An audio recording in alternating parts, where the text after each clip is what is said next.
Merhaba arkadaşlar. Lezzetli mutfağımıza hoş geldiniz. Bugün size çok güzel bir poğaça tarifiyle geldik. Pastane poğaçası benim de en sevdiklerimden. Eminim yiyince siz de memnun kalacaksınız. Şimdi poğaçamızın yapımına başlıyoruz.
Annem de bakıyor. Harika görünüyor. Yumuşak, içi de nefis. Gördüğünüz üzere. Anneme sadesinden verelim. Tam bir pastane poğaçası olmuş. Nefis. Sen de beğendin mi anneciğim? Beğendim. Evet, Big Chef'ten de onay aldık. Evet abla sen? Çok lezzetli, çok güzel olmuş. Evet arkadaşlar, ikinci tepsimizi de aldık. Gördüğünüz gibi şahane oldular. Yapmanızı şiddetle tavsiye ediyoruz.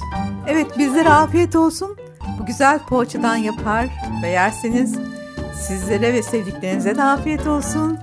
Lezzetli mutfaktan bir sonraki güzel tariflerde görüşmek üzere. Sağlıkla kalın, sevgiyle kalın, hoşça kalın. Bay bay. Hoşçakalın. Bu arada kanalımıza abone olmayı unutmazsanız seviniriz arkadaşlar. Anneciğim sen de söyler misin kanalımıza abone olur musunuz diye? Günümüz neyi? Unuttum ben. Kanalımıza Kanalımıza abone olun. Siz de bekleriz. Evet, harika söyledin anneciğim. Evet, hoşça kalın arkadaşlar. Bay bay.